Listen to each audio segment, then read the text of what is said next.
demands continue to grow, AI help will be so essential and timely.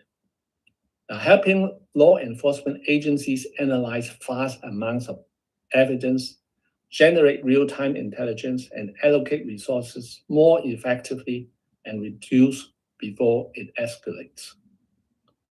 I'm happy to see from the website of the Hong Kong Police Force, and they have this new strategic direction, and that is to strengthen digital capability for enabling data-driven policing, for enhancing overall policing capabilities.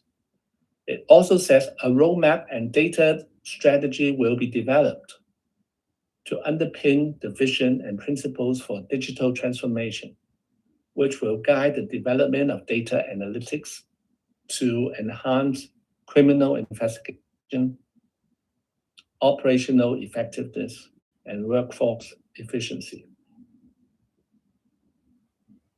The Hong Kong Police have recently launched and announced the implementation of Smart Field initiatives, which involves installing 5,000 cameras in public places. The cameras are installed in locations according to crime rate, according to pedestrian flow, etc. The initiative has the following 4 purposes: safeguarding national security, crime prevention by deterring street crimes, crime detection by providing additional leads and valuable evidence to support case investigation and detection. And finally, preservation of public order and public safety. Now, they have announced that this initiative has already assisted them in detecting more than 700 crimes. So to conclude, to be more effective in crime control in globalized society, new ideas in crime reduction is necessary. And just that policing will continue to be favorably adopted. And with the use of AI, we believe the power is unfathomable. So let's look forward to see a new policing era that benefits the society. So ladies and gentlemen, I want to stop here. Thank you very much for your attention. Thank you. Thank you for both speakers. Now the floor is open. Any questions from the audience? Shuxing will take a look at the YouTube side. You can copy the question here. If not, yeah, Professor Xu. Okay, I have a comment for those professors. Really good at speaking. So the first thing for John, I'm wondering what difference between metropolitan or just city police and remote policing in somewhere else. A difference is particularly, I'm just, I wanted to know if the regional or remote policing. Is that clear to you, John? This is sure. So what's the question would be? What's the differences like in terms of what they actually police? Yeah. As I mentioned, a lot of the issues are the same. I mean, the really distinct stuff in Australia, in the Australian context at least, has to do with agricultural related crime. There's also a lot of green related crimes, so environmental related crimes, so dumping of environmental stuff in regional remote areas, trespassing on properties, stealing wildlife is a big issue. So smuggling is a big issue, and the drug cultivation, especially in Australia, is the other one. So yeah, they do have to deal with some very distinct issues that you don't always encounter in other locations. Yeah. So does he have does he have some challenge about legal or illegal issue?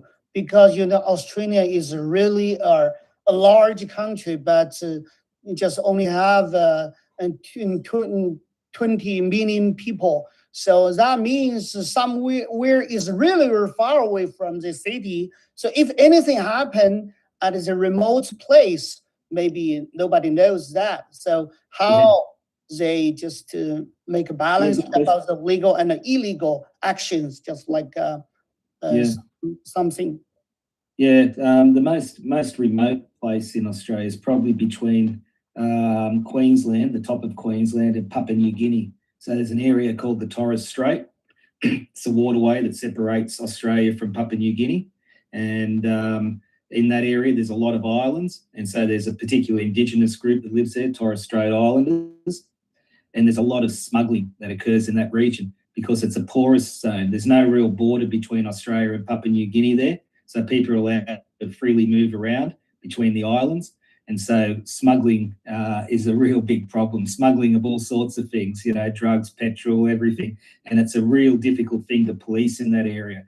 But as I mentioned, one of the things that, one of the responses to policing is to actually recruit the islanders themselves as police liaison officers to do the policing. So they become de facto police officers without the full police powers to do the policing in those areas. Thanks, Mullen. Okay. Yeah, I have another comment for, and of course, it's a question about the intelligence-led policing in Hong Kong. So, for Professor David, so my question is,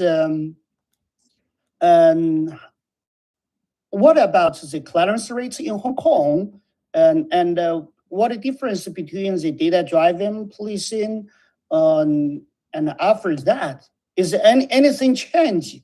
Just like with the camera on the street everywhere, is anything changed in Hong Kong? So that's my question. Thank you for the question, Professor. And obviously, the world is changing, and policing strategies are also catching up as well.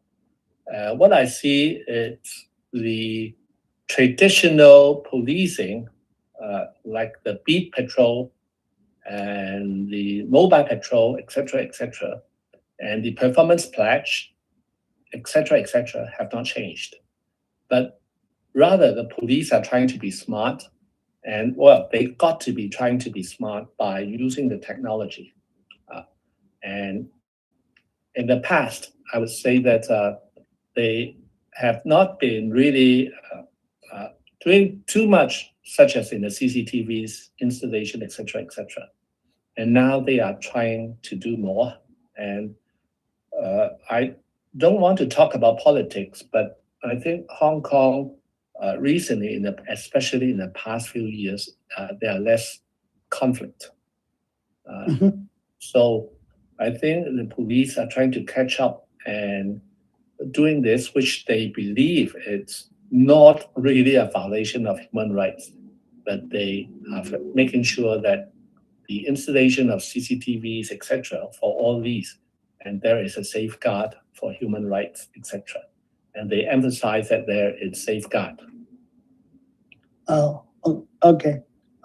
Because I have something about research about the clearance rates over the world. So my basically finding is that despite the policing have more advanced technology, but the detective rate and the clearance rate for policing, I think it do not change and doesn't matter for. Actually, the crime rate in Hong Kong has been very stable, and we're talking about property crime, violent crime, etc. Now, what's been rising? It's not easy to get. It's of course, internet crime and internet fraud, which are all the result of technology and even AI. Yes. Okay. Any other questions? If not, I take the priority. I have the first question to Professor John Scott. About for me, this RR policing is kind of like a combination of community policing and watchman policing. Is it very peacemaking or whatever? Is it very different from in the urban area? We also have watchman policing and community policing. What's the major difference between urban and RR?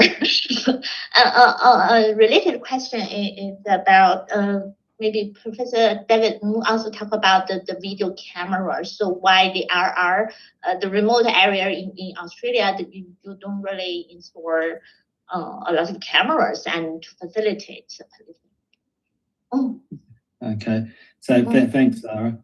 I'll have a stab at the question. So I think the difference is the degree to which the police do become integrated within the regional remote communities. So there's more likelihood of them becoming integrated, because often in city areas, the area in which you live, you don't actually police that area. You know, you might travel to the area that you police. You know, the people that you're policing, your children don't play with them necessarily. You don't, you know, there's not that everybody, you don't know everybody in the community that you police necessarily. Now, you may say that you're doing community policing, but you may not exist within the community, and your family may not exist within that community. And so you're not forming those bonds, those ties, social ties, rather than professional, to the degree that you're going to develop those within a regional and remote setting. And that does add strains for police in those areas, because, you know, their loyalties, you know, is that my loyalty to the legalistic structures or to the localistic structures? And often the local value structures can conflict with the structures or the legal values. So it does produce conflict. And as we know, all police exercise discretion. And so where we see that sort of strain being resolved is in the practice of police discretion. So if you're a police officer and you go into a remote place, a remote community, and you go in and you start to police driving offences to the letter of the law, you will soon find yourself very alienated from the local community. And I've interviewed people, nobody will talk to you anymore. And if people stop talking to you, that becomes a big problem in policing, because policing, resolving crime is all about communication, that effectiveness of communication. So 90% of crime, you know, is solved through communication processes. And so if the people aren't talking to you, the community aren't talking to you, if you're not immersed in the community, you'll have a problem. Yeah. Thanks. The camera, why you don't install a lot of camera in RR? John? About the camera question. So why the remote area actually can install a lot of camera to facilitate the policing practice, right? Yeah. Is it a human rights issue? Maybe they wouldn't be very popular, and in Australia, I think that people wouldn't like the too many remote cameras. But the other issue is that a lot of crime goes unreported, and but it's and for deliberate reasons, the community doesn't want certain types of crime to be known. So the community would be strongly opposed to cameras. I mean, even a lot of violent crime goes unreported, because if you go out, to say you go to a pub or a bar one night and you get into a fight with somebody and you hit them, and the next day you might be friends again, because you'll have to exist in the same community. It's not necessarily strangers. And so both people don't want to report the crime, both the victim or the offender. So having the cameras would be a problem. But it's interesting, because they've started to attach cameras to cattle and, you know, on farms. So the cameras are being used to resolve farm crime, you know. So there's the cameras are being used. Yeah. Oh, okay, thank Sarah, you. I want to comment on that actually. Okay, As great. you remember what I said, the installation of CCTVs in Hong Kong, the location where these CCTVs are installed are very selective.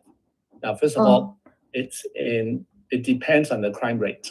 And secondly, it depends on the pedestrian flow. Okay, yeah. And I think it's very different to the very vastly big area in Australia that your people are very scattered. And I think considering the cost effectiveness, it's not as easy as Hong Kong. Hong Kong, I think it's quite easy to select those places. And John, I can echo what you said, that policemen, the work of policemen is very alienated, isolated, and lonely. Yeah. Okay, thank you. For David, I have a question about the intelligent light policing. Because in Chinese mainland, they especially in the AI digital era, actually police force they are not kind of unable to deal with a lot of AI related or data related crimes, so they have to collaborate with companies. So I'm not really sure in Hong Kong. So Hong Kong police force, are they willing to collaborate with third parties for the data analysis? To be honest, Sarah, I don't think I have that knowledge to answer your question. And as I said, in Hong Kong, very often criminal intelligence are classified. And of course, how they came about and how they crack cases, etc., etc. It's not very open, and they are very reluctant to disclose, which I totally understand. That this is if this is their weapon, okay. Yeah, of course. Tell everybody that, oh, I got you because I got this. So I understand why I believe that, well, if necessary, they have to do it. They will do it if it's costly, and if the quality and the confidentiality can be preserved. Yeah, I think maybe at least I know police college is very open to collaborate with academic scholars. So at least the universities can do something. But not on sensitive issues. Yes, of course. Okay, thank you.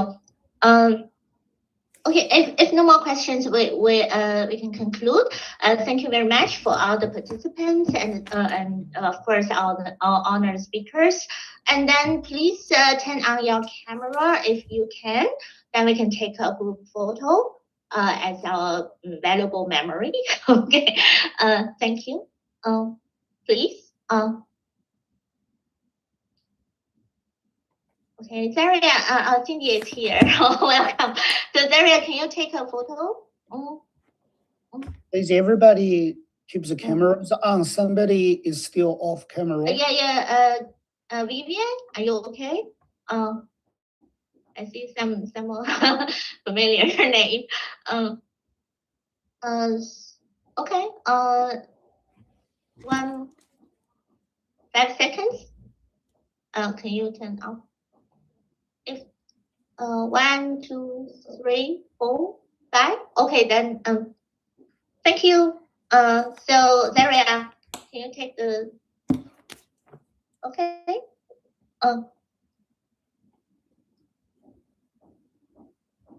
Okay, thank you very much. And then we're done. Okay, bye bye. Thank you for organizing. Thank you. Thanks, Thank you. Zara. Next time. Bye.